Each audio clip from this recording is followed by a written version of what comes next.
Sunday, the 20th of February 2022. It's called Creation Sunday. It's one of the Sundays before Lent, and we're looking at Jesus doing something with wind and waves. Can you guess what he's going to do? Can you guess what he's going to do? Before we go on to that, this is an Anglican podcast, therefore there will be some news. The news is pretty much the same. Let's see if you can guess what I'm going to say. COVID. What am I going to say? What I'm going to say is we're back to 1 metre plus a mask. We are hoping that for March we're going to open up all the churches. So there's going to be a kind of, I suppose, what would you call it? Old-fashioned rota, you know, what we used to have when we'd be in multiple churches on a Sunday. So we're sticking with one church for February, multiple churches for March, we are hoping. And then if things go the right way, Easter across all the churches with a messy church right in the middle of it on Easter Saturday. That's what we're hoping for. Ministry areas, what am I going to say? We are now part of a group, 10 churches. So we are Llanilled with Pencoed and Helicew, part of the Pedair Avon ministry area. On the 23rd of March, the bishop is coming to inaugurate everything. We're going to be in St John's in Aberkenfig. It's the biggest space we've got in the ministry area. Everybody's invited. Look out for sign-up sheets. That's going to be a real evening of celebration. There are representatives already in each church, ministry area representatives. Find out who yours is, have a chat with them, you know. This is something that we're all involved with. There's a page on the website which you should know about. That's going to be kept up to date to let you know how and when things are happening. And then slowly, as we go through the next few years, lots of sharing, in addition to the things that we regularly do. It's good stuff. Lent, what am I going to say? That's right, Glenda's running a Lent course, 23rd of February, so that's this Wednesday coming. She's going to show the film. It's part of Stephen Hawking's life, and then sort of subsequent weeks we'll be asking questions as part of a Lent course. There's like an afternoon and an evening session each week. I want to get as many people as possible involved in this, so let Glenda know if you're interested in that. Looks amazing. And finally, what am I going to say? That's right. While we open things up, we're still going to do these bits to camera, these podcasts. And if there are people out there who still not quite sure about coming back to church, but they want the text of what we say every time we do this, let Judy know. Judy, the amazing parish secretary, and she will send out information to you. We don't want anybody to sort of miss out. And as ever, you need to know that myself and Reverend Glenda are about. If you want to send us an email with a question, you want to give us a phone call, you want us to come and have a cup of tea with you, we are here for you. Did you get all the notices right? Did you? Right, let me read you from a little bit of Luke. It's chapter 8, verses 22 to 25. And as I've said, it's the story of Jesus calming the waves, which we all know. Here's the modern language version. One day, he, Jesus, and his disciples got in a boat. Let's cross the lake, he said, and off they went. It was a smooth sailing, and he fell asleep. A terrific storm came up suddenly on the lake. Water poured in. They were about to capsize. They woke Jesus. Master, we're going to drown. Getting to his feet, he told the wind, silence, and the waves, quiet down. They did it, and the lake became smooth as glass. Then he said to the disciples, why can't you trust me? They were in absolute awe, staggered, stammering. Who is this anyway? He calls out to the winds and the sea, and they do what he tells them. This is the word of the Lord. Thanks be to God. It's amazing, isn't it? It's amazing. You think some of the weather, that we're living through at the moment in this February. Right, here's my thought for the week. Creation Sunday comes around again. Yeah, we remember that God is the creator and sustainer of all things. Blah blah blah blah blah blah blah. Today's reading with Jesus calming the wind and the waves after being woken abruptly from a kip. I know it well. I know it well, as I bet you do. But we need to believe it. We need to believe. I mean, really, really believe it. Or we're going to end up going down a huge rabbit hole of problems for ourselves. What do I mean? Well, let me tell you. Example, I can remember sitting in a pub in Berlin on a business trip and talking on my boss's mobile phone to Emma, who was back in Wales. Nothing special about that. This was in the 1990s, though, when mobile phones were business tools. And I was amazed at being able to sit on the pub steps in a foreign land and talk to my homeland. After I'd finished using the phone, my boss then rang his wife, who answered on her mobile phone as she was out walking the dog back in Wales. Now that blew my mind. That blew my mind. I'd have another beer. It blew my mind because computer communications and networks was one of my things. And I knew how much effort and equipment it takes to set up a phone call between two mobile phones in two countries. Basically, a lot.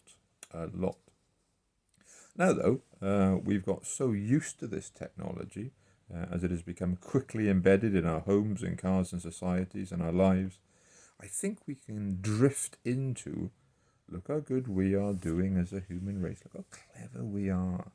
Got to be careful of that, okay? Look how good we're doing. Got to be careful of that. Because then we can drift into worshipping ourselves and our creations and forget about our need for God. Yeah? Need for God.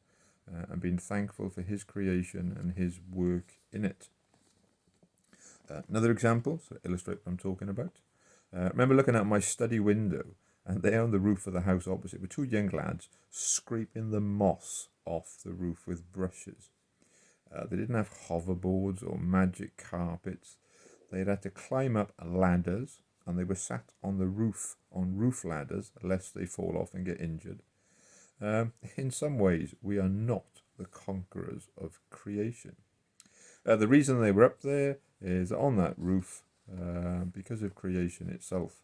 Days and weeks and months and years of sun and wind and rain had caused moss to grow, and the only way to get it off the slates was manually.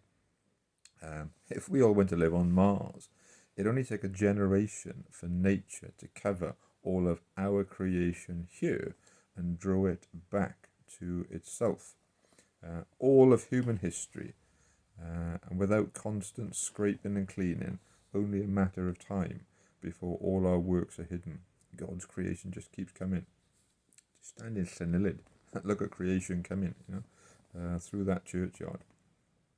I mean, I look at this climate change catastrophe a little bit tongue-in-cheek.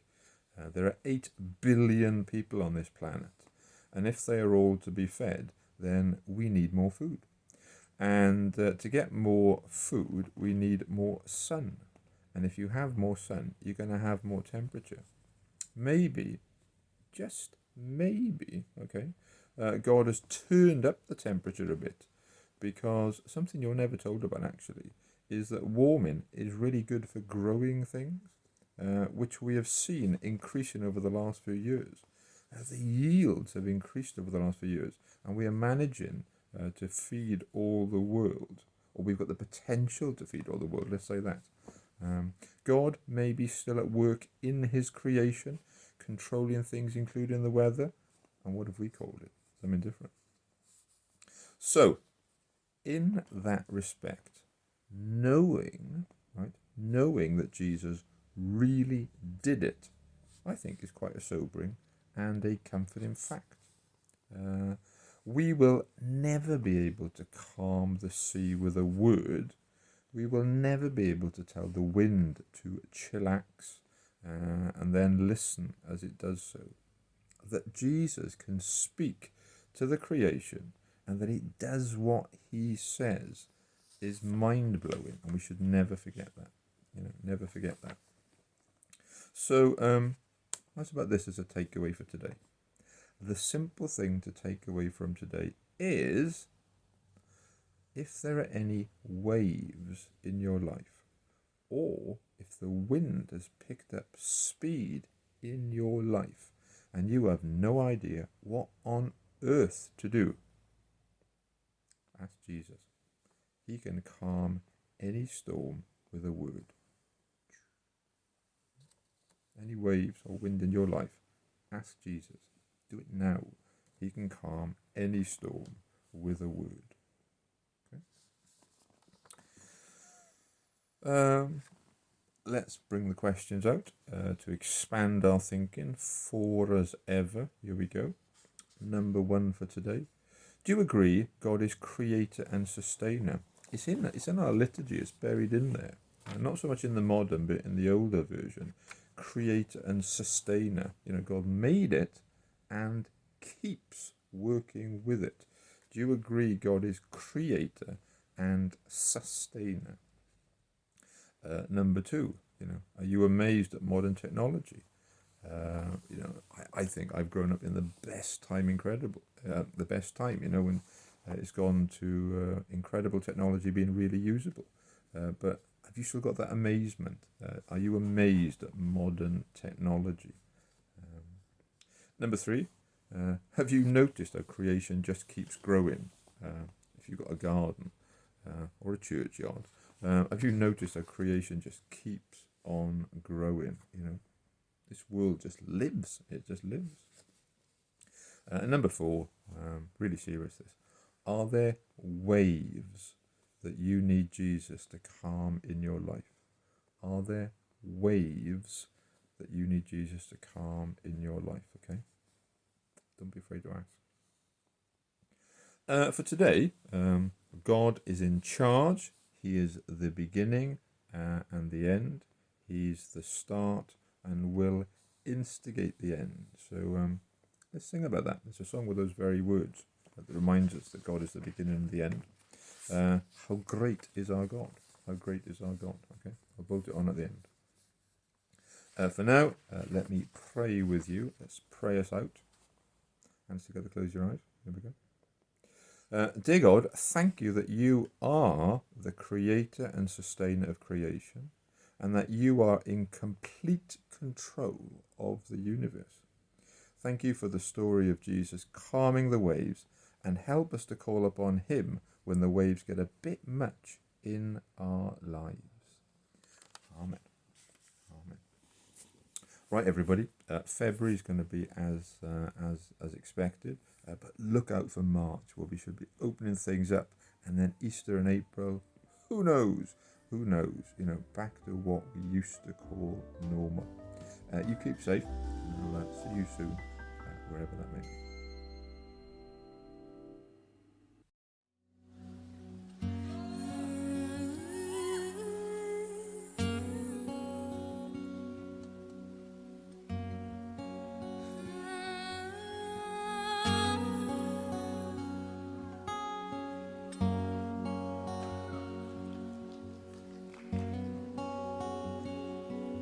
The splendor of the King, clothed in majesty, let all the earth rejoice, all the earth rejoice. He wraps himself in light, and darkness tries to hide, and trembles at his voice, trembles at his voice. How great is our God? Sing with me, how great is our God, and all will see how great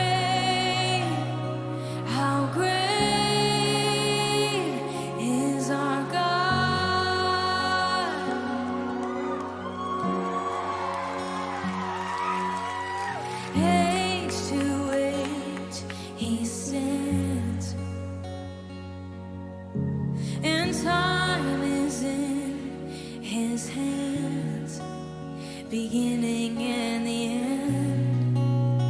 beginning and the end. The Godhead three in one.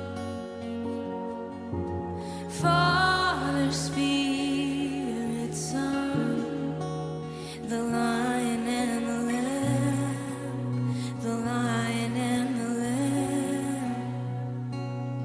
How great is our God? Sing with me, how great is our God? And all will see how great is our God. Oh, how great is our God. Sing with me, how great is our God. And all will see how great is our God. You are the name above all names. You are worthy of all praise. And my heart will sing how great is our God. Yeah.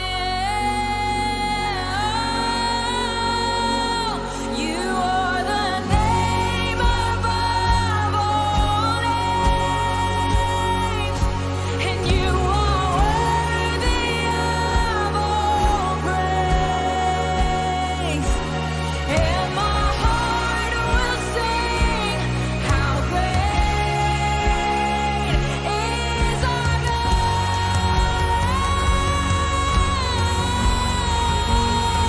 You are the name above all names, and you are worthy of all praise. And my heart will sing how great is our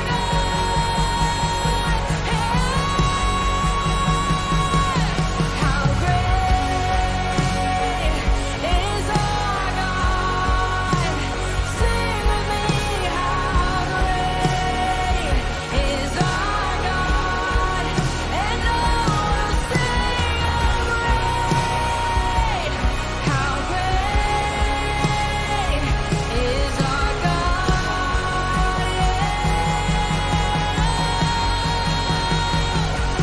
How great is our God? Sing with me, how great is our God? And all will sing how great is our God.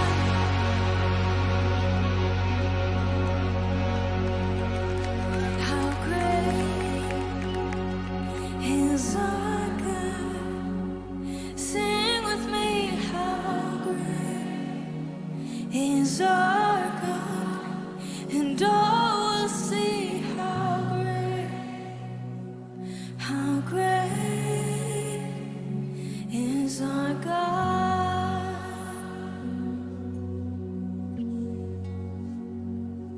How great is our God? Sing with me, how great is our God? And all will see how great is our God. You are the name above all names. You are worthy of all praise. And my heart will sing how great